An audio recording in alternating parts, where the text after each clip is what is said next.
أعوذ بالله من الشيطان الرجيم. بسم الله الرحمن الرحيم. ولقد آتينا موسى 9 آيات بينات فاسأل بني إسرائيل إذ جاءهم فقال له فرعون إني لأظنك يا موسى مسحورا قال لقد علمت ما أنزل هؤلاء إلا رب السماوات والأرض بصائر وإني لأظنك يا فرعون مثبورا فأراد أن يستفزهم من الأرض فأغرقناه ومن معه جميعا وقلنا من بعده لبني إسرائيل اسكنوا الأرض فإذا جاء وعد الآخرة جئنا بكم لفيفا وبالحق أنزلناه وبالحق نزل وما أرسلناك إلا مبشرا ونذيرا وقرآنا فرقناه لتقرأه على الناس على مكث ونزلناه تنزيلا قل آمنوا به أو لا تؤمنوا إن الذين أوتوا العلم من قبله إذا يتلى عليهم يخرون للأذقان سجدا ويقولون سبحان ربنا إن كان وعد ربنا لمفعولا ويخرون للأذقان يبكون ويزيدهم خشوعا قل ادعوا الله أو ادعوا الرحمن أيما تدعوا فله الأسماء الحسنى ولا تجهر بصلاتك ولا تخافت بها وابتغ بين ذلك سبيلا وقل الحمد لله الذي لم يتخذ ولدا ولم يكن له شريك في الملك ولم يكن له ولي من الذل وكبره تكبيرا. صدق الله العظيم. الحمد لله رب العالمين والصلاة والسلام على سيد المرسلين وعلى آله وأصحابه أجمعين أما بعد. سورہ بنی اسرائیل کا یہ آخری رکوع ہے جس کے بھی آپ کے سامنے تلاوت کی گئی. اس رکوع میں جملہ 10 آیتیں ہیں جن کا سلسلہ شروع ہو رہا ہے آیت نمبر 101 سے اور یہ سلسلہ ختم ہو رہا ہے آیت نمبر 111 پر. ان 10 آیتوں میں اللہ تعالیٰ نے 3 باتوں کا تذکرہ فرمایا. ایک کا تعلق اسی پچھلے مضمون سے ہے جس میں کہ آپ صلی اللہ علیہ وسلم کے منکرین و مخالفین نے مکہ مکرمہ میں معجزات کا مطالبہ کیا تھا، لہذا معجزات ظاہر ہونے کے بعد منکرین کیا کرتے ہیں اس روش کا اللہ تعالیٰ نے تذکرہ فرمایا. دوسری بات اللہ تعالیٰ نے اس کلام پاک کی تاثیر اور اس صورت میں جو وحی الہی اور قرآن مجید اور آپ صلی اللہ علیہ وسلم پر نازل ہونے والی اس کتاب کی جو خصوصیات ہے جس کا اللہ تعالیٰ نے شروع ہی سے تذکرہ فرمایا ان ھذا القرآن یہدی للتی ہی اقوم، اسی کی ایک وضاحت ہے اور کلام پاک کی تاثیر کا تذکرہ ہے. اس کے بعد اللہ تعالیٰ نے اخیر میں اس بات کی تاکید فرما دی کہ وہ زمین پر صرف اللہ تعالیٰ کی عبادت ہوگی. شرک کی نفی کرتے ہوئے یہ ارشاد فرما کہ بلندی تکبیر اور اس کے نام کی کبریائی یہی بیان کرنا بندے کے حق میں سود مند ہے، اسی میں بندے کی کامیابی ہے. لہذا وہ سورت جس کا آغاز ہوا تھا سبحان الذی اسری بعبدہ لیلا من المسجد الحرام الی المسجد الاقصی الذی بارکنا حولہ، اللہ تعالیٰ کی تسبیح کے ساتھ، اس کی حمد و ستائش کے ساتھ اس کی پاکی بیان کرتے ہوئے، اسی طرح سورت کا اختتام اس کی توحید، اس کی بلندی، اس کی رفعت شان بیان کرتے ہوا۔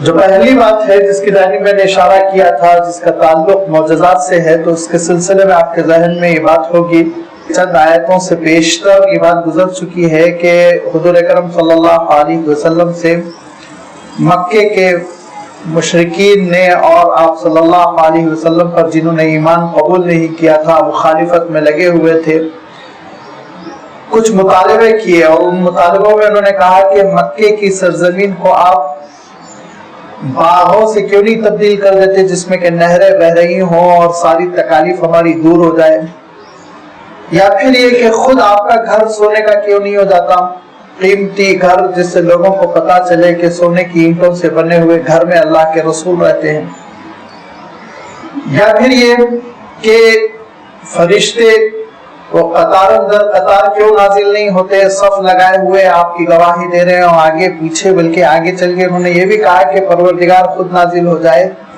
خود اللہ تعالیٰ کو ہم دیکھ لیں، یا پھر انہوں نے کہا کہ ایسا کیوں نہیں ہوتا کہ آپ ہمارے سامنے سیڑھیوں سے آسمان پر چڑھیں، آسمان پر چڑھنے کے بعد پوری کتاب لے کر اتریں تو ہم دیکھیں آپ کے چڑھنے کو، آپ کے اترنے کو، تو ہم سمجھے آپ رسول مقبول ہیں۔ یہ وہ مطالبات تھے، اور بھی اس قسم کے بہت سے مطالبات تھے جو گاہے گاہے مشرکین مکہ کرتے رہتے تھے۔ لیکن ایک بات یاد رکھیے کہ اس سے پہلے بھی جیسے میں بار بار وضاحت کر چکا ہوں کہ مشرکین مکہ وہ دراصل امی تھے۔ امی کے معنی یہ کہ ان پر اس سے پہلے کوئی کتاب نازل نہیں ہوئی تھی۔ حضرت اسماعیل علیہ السلام کے جد امجد تھے، لیکن حضرت اسماعیل علیہ السلام کے بعد ان کے درمیان کوئی رسول اور کوئی نبی اللہ تعالیٰ نے نہیں بھیجا تھا جو صحیفہ الہی لے کر آیا ہو۔ ان کے مقابلے میں اہل کتاب بنی اسرائیل تھے، جن کے درمیان اللہ تعالیٰ نے 20 نبیوں اور رسولوں کو بھیجا تھا، بلکہ شاید سینکڑوں کو، جن میں سے مشہور اور جن کا خود تذکرہ قرآن مجید میں بہت تفصیل کے ساتھ موجود ہے، اس میں حضرت یعقوب، حضرت یوسف، اور پھر حضرت موسیٰ علیہ السلام و تسلیم، پھر حضرت موسیٰ علیہ السلام کے بعد حضرت داؤد، حضرت سلیمان علیہ السلام، دوسری طرف حضرت یحییٰ، حضرت زکریہ، اور پھر اخیر میں بنی اسرائیل میں حضرت عیسیٰ علیہ السلام و تسلیم۔ لہذا یہ کتابوں سے بھی واقف تھے اور یہ جانتے تھے کہ معجزات کس کو کہتے ہیں، معجزات کیسے ظاہر ہوتے ہیں۔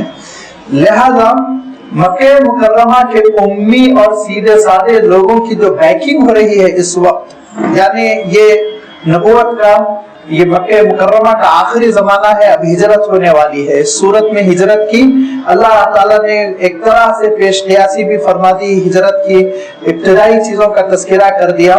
لہذا یہ وہ زمانہ ہے کہ نبوت کو 10 سال 11 سال گزر چکے، اور بیکنگ کر رہے ہیں کون؟ پیچھے سے پشت پناہی کرنے والے اہل کتاب یہودی ہیں۔ اور اس سے پہلے بھی میں کہہ چکا کہ ان لوگوں نے خاص طور پر 3 سوالات حضور اکرم صلی اللہ علیہ وسلم سے معلوم کرنے کی کوشش کی تھی روح کے بارے میں، جس کا تذکرہ گزر چکا ہے، یسألونک عن الروح۔ دوسرے، اصحاب الکہف کون تھے اور ان کا کیا واقعہ ہوا، وہ انشاءاللہ سورۃ الکہف میں تفصیل آنے والی ہے۔ اور تیسرے، ذوالقرنین کا کیا معاملہ تھا، وہ بھی یسألونک عن ذی القرنین کہہ کے سورۃ الکہف میں اللہ تعالیٰ اس کا بھی جواب نازل فرمائے گا۔ یہ سوالات اہل کتاب کے تھے۔ مکہ مکرمہ کے لوگ نہ ذوالقرنین کا نام سنا تھا انہوں نے، اور نہ ہی اصحاب الکہف سے وہ واقف تھے۔ پیچھے سے جو سوالات کر رہے تھے، بیکنگ کرنے والے یہودی تھے۔ تو یہودیوں نے مکہ مکرمہ کے لوگوں کو برگلایا اور کہا کہ جو آپ کے درمیان نبی و رسول ہے تو وہ اس طرح کے معجزات کیوں نہیں ظاہر کرتے جیسے کہ حضرت موسیٰ علیہ السلام نے ظاہر کیے تھے۔ کتنے معجزات تھے موسیٰ علیہ السلام کے، لہذا ان سے کہو کہ وہ اس طرح کا معجزہ ظاہر کرے کہ آسمان پر چڑھ جائیں، پورا صحیفہ لے کر آئے